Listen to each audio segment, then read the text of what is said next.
Hi, my name is Sugar. At 17, Sugar had just closed one chapter of her life. Secondary school was over.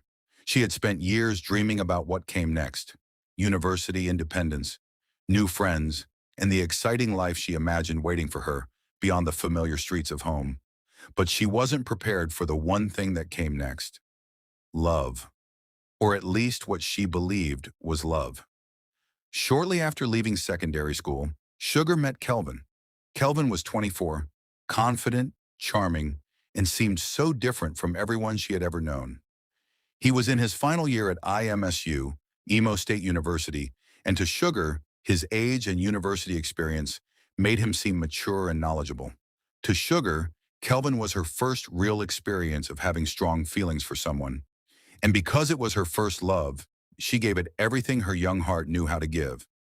Kelvin became the person she looked forward to talking to. She waited for his calls, his heartwarming text message. She smiled whenever his name appeared on her phone. She treasured every conversation they had. Slowly, Sugar began imagining that perhaps Kelvin would become the person she remembered forever. Kelvin also made one statement that lived with her: "You are in my heart, and you'll be here for eternity." Sugar never forgot that statement. But there was one thing she kept hidden from her family: the relationship. Sugar knew she was still very young, and she didn't want her family to know she was involved with someone older than her. So she kept the relationship to herself. There was also one boundary Sugar refused to cross. She wasn't ready for intimacy. She had made that decision for herself, and she wasn't willing to abandon it simply because she cared deeply about Kelvin. Kelvin knew. For a while, they continued seeing each other without crossing that boundary. Sugar thought that was enough. She believed that if someone genuinely cared about her, patience wouldn't be too much to ask. Then Kelvin graduated, and suddenly everything changed. It was time for him to return to Abuja, where his family lived. When Kelvin told Sugar he was leaving, the news hit her harder than she expected. Suddenly, the future she had imagined seemed uncertain. They promised to keep in touch. Sugar believed they would. She held on to that promise, but promises are sometimes easier to make than they are to keep. After Kelvin left, the calls became fewer. The conversations became shorter. Then eventually they stopped altogether. At first, Sugar tried not to worry. She told herself Kelvin was probably busy. She waited. Days became weeks. Weeks became months. And eventually Sugar found herself staring at her phone, wondering how someone who had once seemed so interested in her could suddenly become so distant. She reached out. No response. She tried again. This time the response was cold. There was no explanation that made sense. No proper goodbye, no closure, just distance. And that was what hurt the most. Eventually, Sugar told herself it was time to let Kelvin go. She tried. She really did. Months became years. Then life took an unexpected turn. Sugar gained admission into the same university Kelvin had graduated from, INMSU.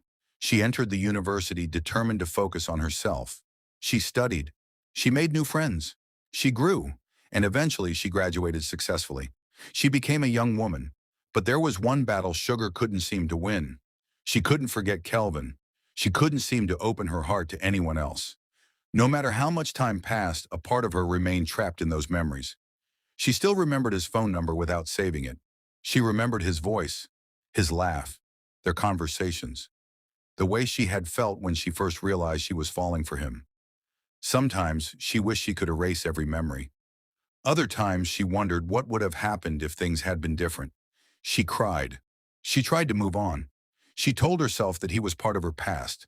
But the heart doesn't always obey instructions. Sugar didn't just lose Kelvin.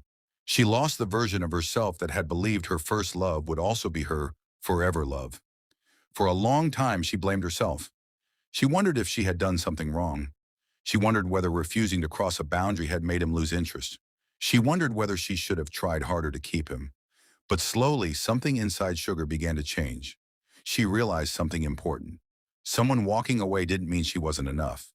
And she didn't have to abandon her values just to make someone stay. If Kelvin had chosen to walk away, that was his choice. It wasn't proof that something was wrong with her. Years passed. Sugar grew older. She became wiser. She discovered talents she never knew she had. She laughed again. She lived. She built a life that no longer revolved around someone who had left. Yet somewhere deep inside her, there was still one unanswered question. What had happened to Kelvin? Then one ordinary afternoon, years later, Sugar's phone rang. She looked at the screen. An unfamiliar number. She almost ignored it. Something, however, made her answer. Hello? There was silence for a moment. Then she heard a voice she hadn't heard in years. Sugar? Her heart skipped. She knew that voice. It was Kelvin. For a moment, she was 17 again. She remembered the girl she had been, the girl who had loved for the first time without knowing how painful love could become. Kelvin began talking. He told her about his life. He apologized for disappearing. He admitted that he had thought about her many times. Then he said something Sugar never expected to hear. I was young too, Sugar. I didn't know how to handle what I felt back then. Sugar listened quietly. Years ago, those words would have been enough to break her. They would have made her cry. They would have made her want to run back to him. But she wasn't 17 anymore. She wasn't the girl waiting beside her phone anymore. She had grown. She had learned that closure doesn't always come from the person who hurt you. Sometimes closure comes from realizing that you survived without them. Kelvin asked if they could meet whenever he came to town. Sugar smiled. Maybe, she said. The call ended. She placed her phone on the table. For a few seconds, she simply stared at it. Then she looked into the mirror and smiled. Her first love had returned. But the girl who had once spent years waiting for him was gone. And perhaps that was the real ending to their story. Not that Kelvin came back, but that when he finally did, Sugar no longer needed him to.